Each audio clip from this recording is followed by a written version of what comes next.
Hace más de 100 años, los científicos se preguntaban cómo podían explicar lo rápido que se movía nuestro planeta en el espacio. Y surgió entonces la idea de medir la velocidad de la luz. La física en general estudia las leyes de la naturaleza, las leyes más fundamentales de la naturaleza, ¿no? Entonces, cómo funciona el espacio, el tiempo, los átomos, las partículas elementales, todo eso es lo que estudia la física. Y los físicos teóricos somos los que nos dedicamos a hacer teorías matemáticas para tratar de entender justamente cómo funcionan estos sistemas, comparando, cuando es posible, con el experimento, con la observación. Pero normalmente, como ya todo es tan técnico, hay gente que se dedica exclusivamente a hacer experimentos, son los físicos experimentales. Y hay gente que nos dedicamos más a hacer la parte teórica, los modelos matemáticos, y somos los físicos teóricos. Entonces yo estoy más de ese lado, no del lado teórico. Hay una tercera rama, o hasta una cuarta rama, porque hay otros que son observacionales, no hacen experimentos, como los astrónomos, ¿no? Un astrónomo no puede agarrar una estrella y hacer un experimento con ella, lo único que puede hacer es ver de lejos, entonces a eso les llamamos observacionales. Y hay una nueva rama en la que yo también estoy, que es la física computacional, que somos los que hacemos experimentos, pero no con un laboratorio, sino con una computadora. Tomamos los modelos matemáticos, las teorías matemáticas de la física, que en general son muy complicadas, sobre todo las modernas, y en situaciones más realistas, en donde no los podemos resolver con lápiz y papel, programamos una computadora para resolver las ecuaciones de estos modelos, y entonces modelamos en la computadora qué es lo que las teorías predicen. Y eso es realmente lo que yo hago. Yo en realidad soy un físico computacional. Bueno, primero, la física de los agujeros negros es la relatividad general. O sea, usamos la teoría de la relatividad general que desarrolló Einstein este año se cumplen 100 años de la relatividad general.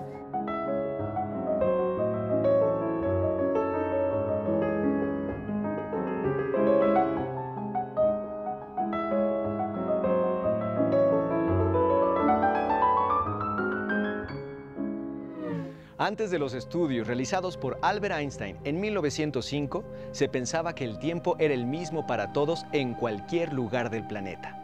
Einstein demostró no solo que el tiempo no es igual cuando la velocidad cambia, sino que la masa se modifica de acuerdo a la velocidad.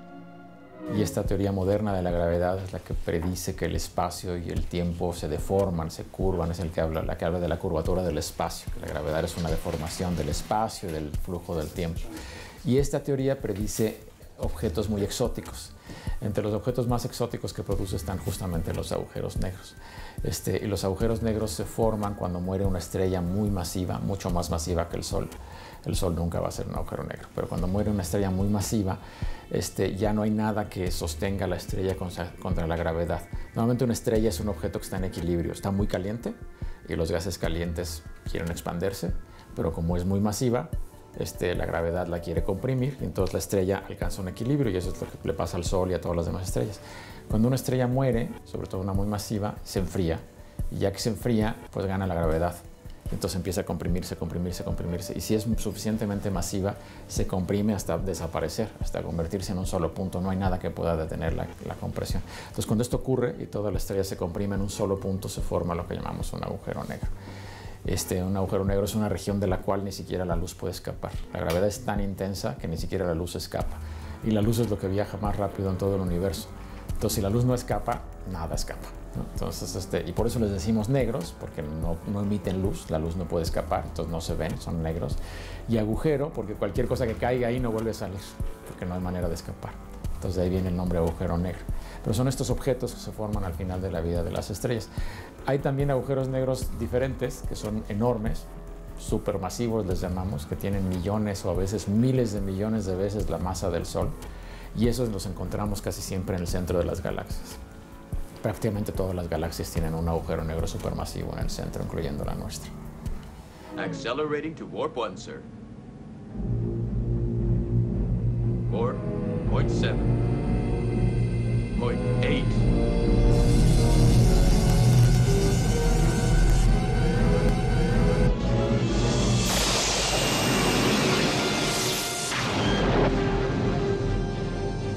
Warp 1, sir.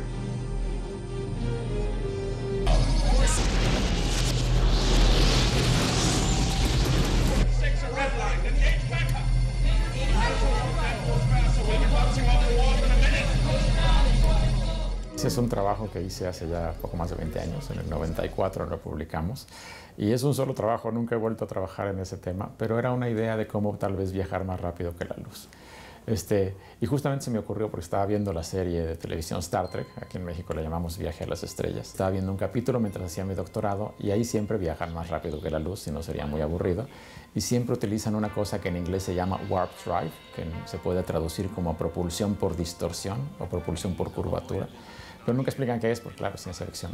Entonces, lo que se me ocurrió en ese momento es que, dado que la relatividad general justamente dice que el espacio se puede curvar y distorsionar, tal vez había una manera de hacer una distorsión del espacio que nos permitiría viajar más rápido que la luz. Entonces pensé un poco al respecto y sí, se me ocurrió una manera de hacerlo posible, que básicamente consiste en expander, hacer que el espacio detrás de nosotros crezca, se expanda de manera violenta, y eso me aleja de cualquier cosa que me quede por atrás, y al mismo tiempo que el espacio enfrente de nosotros se contraiga de manera opuesta, y eso me acerca a lo que me tengo enfrente. Entonces, si los dos efectos se balancean de manera adecuada, uno se mueve a través del espacio, sin tener que moverse realmente uno, lo que se está moviendo es el espacio, ¿no? Y se puede hacer a cualquier velocidad, incluso más rápido que la luz. Entonces, esta fue la idea que se me ocurrió. La publiqué en el 94. Claro, no es gratis, o sea, distorsionar el espacio no es trivial, requiere cantidades de energía gigantescas, del tamaño de planetas. En este caso peor, porque requiere de energías negativas. Y energía negativa a lo mejor no le dice mucho a la gente, pero si se acuerdan que Einstein nos dijo que masa y energía son lo mismo, masa y energía son equivalentes. Decir energía negativa es decir masa negativa. Y los objetos normalmente no pesan kilos negativos, no pesan kilos positivos. Entonces es un problema, la masa negativa probablemente no exista. Y si no existe no podemos hacer esto, entonces es un problema. Pero bueno, la idea está ahí, entonces se me ocurrió esta manera este modelo matemático de cómo viajar más rápido que la luz, y fue el único artículo que he hecho al respecto, lo publiqué en el 94, pero sí es lo que me ha hecho más famoso porque a la gente le ha llamado mucho la atención. De momento no hay manera de comprobarlo porque no tenemos esta energía negativa, mientras no la tengamos no hay manera de hacerlo, ¿no? Y esa es una de las razones por las que no he vuelto a trabajar en el tema, porque de momento siento que no podemos hacer nada al respecto. Tendremos que esperar a nuevos descubrimientos, sobre todo en el área de partículas elementales. Si la gente que trabaja en los aceleradores descubre alguna partícula exótica o algún tipo de energía exótico que tenga estas propiedades de energía negativa, a lo mejor podríamos aplicarlo. O en cosmología, la gente que estudia el origen y la evolución del universo, nos hemos dado cuenta que en las primeras etapas del universo, y también incluso más recientemente, hay algún tipo de energía en el universo que de hecho llamamos energía oscura, porque no sabemos qué es, pero hay algún tipo de energía en el universo que produce antigravedad, que hace que la expansión se acelere, la expansión del universo. Y si esto es cierto, a lo mejor esta energía oscura, sea lo que sea, podrían utilizarse para hacer este viaje más rápido que la luz. Pero primero tenemos que averiguar qué es la energía oscura y hasta hoy no sabemos. Entonces yo creo que eso depende mucho de lo que se aprenda, sobre todo en los aceleradores de partículas, que es donde estudian la física, altísimas energías y las constituyentes fundamentales de la naturaleza. Entonces ahí a lo mejor aprenderíamos algo, pero a lo mejor no por décadas. Bueno, lo que yo siempre he trabajado es en estudiar agujeros negros, hacer simulaciones matemáticas en la computadora de agujeros negros, sobre todo de cómo se forman, cómo colapsa la materia para formar un agujero negro, qué pasa cuando dos agujeros negros chocan, o sea, se forma un agujero negro más grande, pero en detalle qué pasa, se mandan señales al espacio que se llaman ondas gravitacionales, cómo son estas ondas. Eso siempre ha sido mi trabajo en los últimos 20 años. Y sigo haciendo un poco de eso, sigo estudiando formación de agujeros negros, pero también ya me he estado metiendo un poco más a cosmología. Entonces estoy haciendo algunos estudios de evolución del universo utilizando estos códigos computacionales que me permiten simular la relatividad general.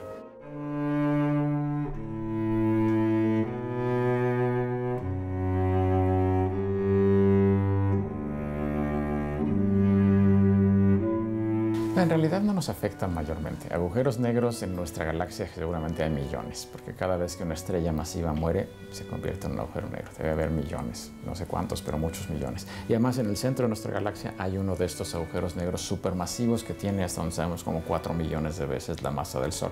Entonces un agujero negro monstruoso en el centro y probablemente millones de agujeros negros chicos por todos lados. Pero nos afectan, están muy lejos. Se mueven igual que se mueven las estrellas, no tienen por qué acercarse a nosotros. Entonces, en ese sentido, no son peligrosos. Es igual de peligroso que las otras estrellas, y las otras estrellas no nos hacen nada, pero están muy lejos, ¿no? La galaxia es demasiado grande. Entonces, sería casi imposible, sería rarísimo que un agujero negro se acercara al sistema solar en toda la vida del Sol. Eso no va a pasar, ¿no? Entonces nuestro sistema solar va a seguir aquí, muy normal, muy tranquilo, sin importar todos los agujeros negros que haya, mientras el Sol esté vivo. O sea, eventualmente sí, el Sol se va a morir. El Sol le quedan como 5.000 millones de años de vida. Y eventualmente cuando se muera, antes de morirse va a crecer mucho, se va a hacer una gigante roja y va a crecer muchísimo, tal vez 1000 veces su tamaño, probablemente se trague a Mercurio, Venus y en una de esas hasta la Tierra se la trague el Sol. Pero para entonces seguramente ya no va a haber vida, mucho antes, porque mucho antes de que el Sol muera, en aproximadamente tal vez 1000 millones de años, el Sol se va a calentar, se va a ir calentando y calentando y calentando, y en unos 1000 millones de años va a ser tan caliente que seguramente en la Tierra se van a evaporar todos los mares y ya no habrá vida. Pero falta mucho, no es algo que nos deba preocupar. El Sol tiene hasta ahorita como 5.000 millones de años de vida y le quedan otros 5.000 millones de años de vida, tiene como la mitad de su edad. Todavía hay cosas, pues la física va avanzando poco a poco y hay cosas que descubrimos que no entendemos. Tenemos hoy en día una teoría muy buena de la gravedad que describe muy bien hasta donde entendemos la formación de estrellas, de galaxias, de agujeros negros, todo eso, que es justamente la teoría de la relatividad general de Einstein. Einstein llegó a denominar la velocidad de la luz como la velocidad límite del universo, la velocidad que nada puede superar. La velocidad de la luz es constante y relativa a todo lo demás. Nada podrá nunca alcanzar a la luz. La relatividad pone límites sobre las cosas que los humanos pueden hacer. No es necesario que el universo esté en perfecta armonía con la ambición humana. Imagínense un lugar en el que la velocidad de la luz no tenga su verdadero valor de 300.000 kilómetros por segundo, sino mucho menos, digamos 40 kilómetros por hora. Igual que en el mundo real, nunca podemos alcanzar la velocidad de la luz. Antes de Einstein, los físicos pensaban que eran marcos de referencia privilegiados, unos lugares y tiempos especiales con relación a los cuales había que medirlo todo. La velocidad es simplemente la distancia que se puede recorrer en un tiempo dado, como sabe cualquier chico que conduce una moto. Ya que cerca de la velocidad de la luz no podemos simplemente sumar velocidades, los conceptos conocidos de espacio y tiempo absolutos, independientemente del movimiento relativo, deben dejar el camino libre. Esta es la razón por la que, según demostró Einstein, ocurren cosas curiosas cerca de la velocidad de la luz. Paolo dice adiós a su pequeño hermano Vincenzo. Chao, Vincenzo. Chao, papá. Y se aleja. Ahora va a más de la mitad de la velocidad de la luz. Si viajamos cerca de la velocidad de la luz, envejecemos más despacio que los que van detrás.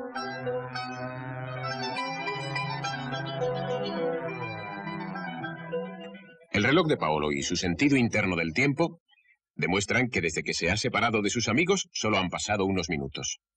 Pero desde el punto de vista de sus amigos han pasado muchas décadas. Sus amigos han crecido, han vivido y han muerto. Y su hermano pequeño ha estado esperándole pacientemente todo este tiempo. Los dos hermanos han experimentado la paradoja de la dilatación del tiempo. Se han encontrado con la relatividad de Einstein. Viajar cerca de la velocidad de la luz es una especie de elixir de la vida, porque el tiempo va más lento cerca de la velocidad de la luz. La relatividad nos proporciona un medio de ir a las estrellas. Nada es absoluto, todo es relativo, excepto la luz. La velocidad de la luz en el vacío es una constante universal que suele rondar entre los 300.000 kilómetros por segundo. Y tenemos por otro lado una teoría buenísima de partículas elementales que tiene que ver con la mecánica cuántica, todas las teorías, la teoría cuántica de la materia y además una cosa que se llama el modelo estándar, que es lo que nos dice cómo funcionan todas las partículas elementales y finalmente eso explica cómo funcionan los núcleos de los átomos y los átomos mismos. Eso lo entendemos muy bien. Pero hay incompatibilidades. Uno de los problemas más fuertes de la física moderna es que la teoría de Einstein, la relatividad general, no es una teoría cuántica, y que es la teoría cuántica, es la teoría de lo pequeño, la relatividad general es la teoría de lo grande, pero cuando queremos aplicarla a las cosas pequeñas falla.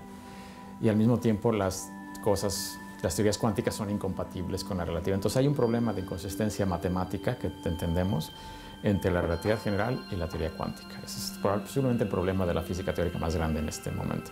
Que las dos grandes teorías que sostienen a todo el edificio de la física teórica, la teoría cuántica por un lado y la relatividad general, son aparentemente incompatibles. Una de las dos tiene un problema.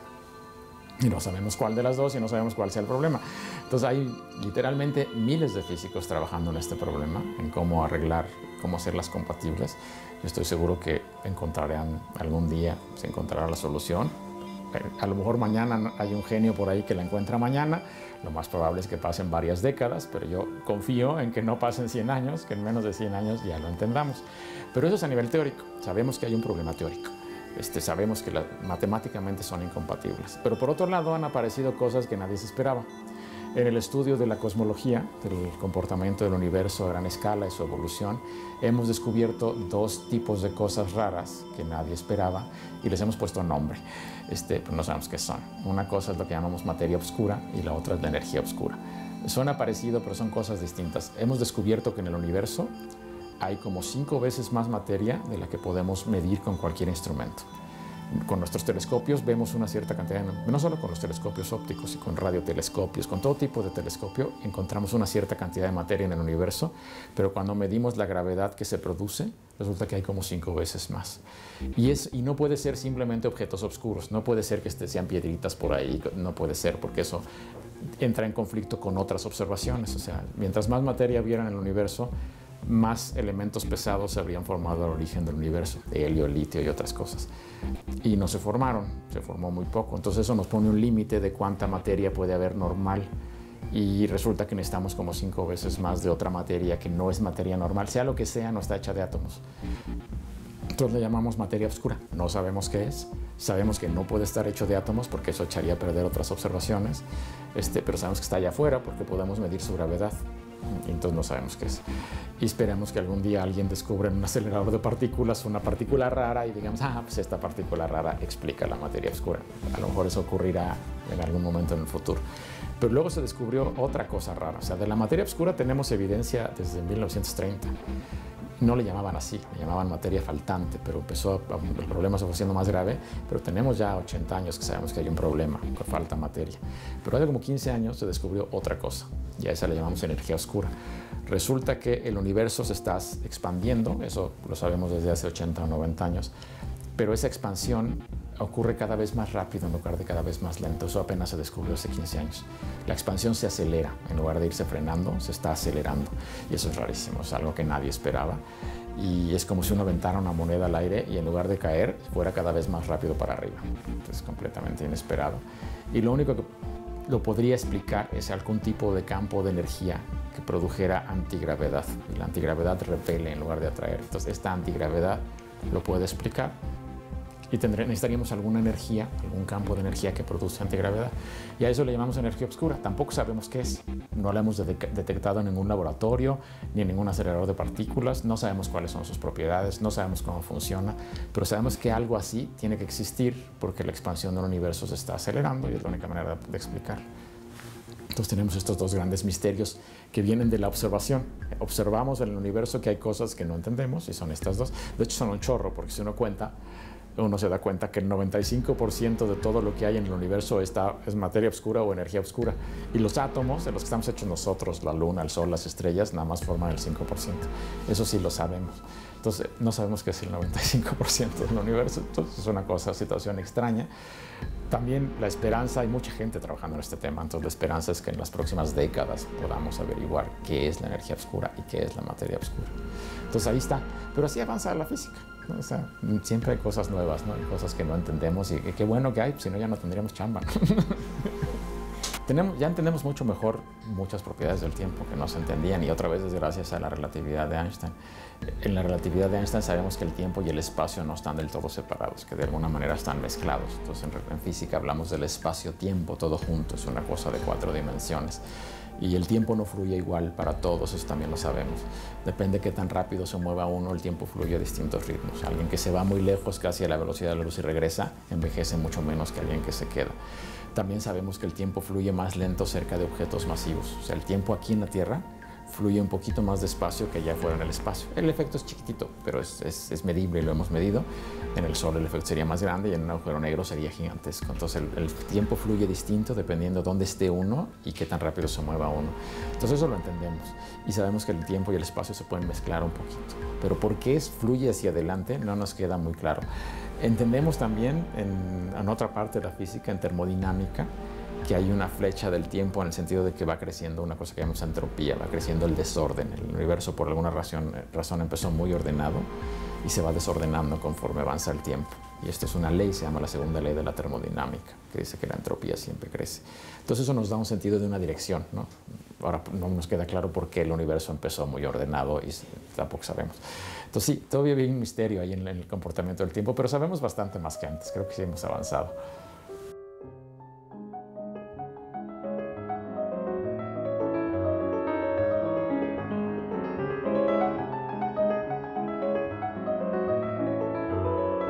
100 años yo creo que es todavía relativamente poco, pero yo esperaría que en 100 años sí hayamos descubierto qué es la energía oscura, qué es la materia oscura. Probablemente encontremos la manera de compatibilizar la relatividad con la teoría cuántica. Eso sí esperaría que ocurra en 100 años.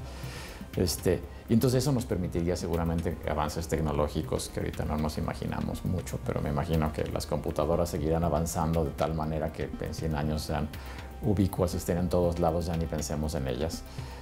Posiblemente en una de esas haya computadoras inteligentes en 100 años, sería posible. Espero, ojalá, que hayamos llegado a Marte en 100 años y a lo mejor a otros lugares del sistema solar, que no nos quedemos aquí encerrados. En medicina creo que tenemos la posibilidad de grandes avances en medicina. A lo mejor en 100 años hemos curado prácticamente todas las enfermedades, a lo mejor ya podemos curar el cáncer y la gente vivirá 120 o 130 años, una cosa así. Yo creo que puede haber todavía grandes avances. La ciencia va muy rápido. El siglo XX fue el siglo de la física y en el siglo XXI la física va a seguir avanzando, desde luego, pero hay grandes avances en biología. Yo creo que va a ser el siglo más de la biología y de la medicina, el siglo XXI, más que de la física.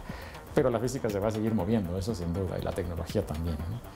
Entonces creo que nos esperan grandes avances en 100 años. Ahora, creo que a grandes rasgos probablemente en 100 años el mundo se parezca mucho a como vemos hoy, pero con menos enfermedades, algunas tecnologías más avanzadas, menos pobreza, ojalá. Ya que pasen 1000 años ya es otra cosa, ¿no? Pero sí. ¿Ya vio esto? ¿Qué cosa? ¿Pueden los átomos destruir el mundo? Si viera que sí, aunque usted no lo crea. ¿Y cuáles son los átomos? ¿Que cuáles son los átomos? Los átomos son una cosa que usted naturalmente no comprende porque son cosas que no se ven. ¿No los conozco? Son partículas, señor, que vienen agarrando una fuerza que al frote, o sea, más bien, ¿usted conoce las chinampinas? Ah, son chinampinas. Mucho más peligroso, señor. Como la dinamita. Como la dinamita. ¿Cómo compara usted la dinamita con el átomo? Si el átomo son partículas indiferentes, ¿verdad? Que al rozarse vienen haciendo una fuerza que pudiéramos llamar más bien porque, mire usted, son cositas pequeñísimas, ¿verdad? Que una vez conjuntas es la palabra lo dice, la apotología de la palabra. Por ejemplo, dinamita. ¿La qué? Apotología de la palabra, dinamita. Tiene usted la dinésima parte de la mitad de la partícula del átomo. En cambio, el átomo es una cosa tan fuerte, ¿verdad?, que al estallar viene agarrando, porque el roce, lo más raro de la cosa, que al usted soltar el átomo, viene cayendo poco a poco y parece que no roza. Pero llega el momento, ¿verdad?, que explota y entonces la frotación del mismo átomo hace que la partícula desintegrante se unifique uniformemente, pero al mismo tiempo desintegrada. Entonces ya como quien dice, explotó. Ah. ¿Entendió? Pues sí, algo entendí. Yo creo que no le deben tener miedo. La gente no sé por qué le tiene miedo a la ciencia. No deberían tenerle miedo. Le tienen un poco miedo a las matemáticas también. Tampoco me queda muy claro por qué. Es nada más cuestión de pensar. O sea, las matemáticas son pura lógica. Hay nada más que pensar de manera ordenada y lógica. Y las matemáticas no son muy complicadas. Pero que no le tengan miedo. Que no le tengan miedo a la ciencia. Que se acerquen. La ciencia es muy interesante. Yo creo que es de las cosas más interesantes que puede hacer una persona en este mundo. Acercarse a la ciencia. Porque finalmente es lo que nos explica lo que nos rodea, ¿no? Cómo funciona el mundo. Eso es lo que busca la ciencia. ¿Por qué hay estrellas? ¿Cómo funcionan? ¿Por qué los átomos funcionan de cierta manera? De hecho, descubrimos que había átomos, antes no lo sabíamos.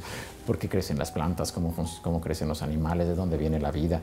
Todas esas son preguntas que se hace un científico y encuentra poco a poco respuestas. Y creo que son preguntas que todo el mundo se hace, aunque no esté buscando activamente las respuestas. La diferencia es que el científico empieza a buscar las respuestas. Y es un trabajo, aquí no hay nada de magia, ¿no? O sea, la ciencia es un trabajo poco a poco, lento, sistemático, en el que a lo mejor uno en décadas nada más aprende un pedacito nuevo, pero es un pedacito nuevo que antes no se conocía. Y entonces poco a poco hemos ido aprendiendo mucho. Y en una sola vida a lo mejor tampoco aprendemos mucho, pero si nos fijamos lo que se sabía hace 500 años y lo que sabemos hoy, la diferencia es abismal. Entonces la ciencia poco a poco, pian pianito, como decimos aquí, pues va avanzando, avanzando. Y el trabajo de un científico es un poco así, ¿no? Es de mucha paciencia, de saber que no vamos a descubrir los secretos del universo mañana, pero que con suerte podemos descubrir, aunque sea uno chiquito, que pueda ayudar a las siguientes generaciones y donde ellos puedan construir. Entonces, yo creo que la gente que debería acercarse más a la ciencia, también porque la ciencia es cultura, yo creo que no está bien quedarse un poco viviendo, sobre todo en este mundo moderno con tantos aparatos tecnológicos y no tener ni idea de cómo funciona nada. Creo que eso está mal, que la gente tendría que preocuparse por aprender un poquito de cómo funciona el mundo y cómo funciona lo que lo rodea. Y eso nos da también una perspectiva muy diferente, ¿no? de quiénes somos, dónde estamos, a dónde vamos, ¿no? Como personas y como especie. Entonces creo que sí es muy bueno acercarse a la ciencia. Y les digo que no le tengan miedo, que los chavos si les interesa, que se metan, que no es tan difícil, no tienen que ser genios, nada más es cuestión de trabajarle duro y pueden hacer ciencia sin problema. Los límites del universo como lo conocemos, nada es absoluto y todo es relativo, excepto la luz.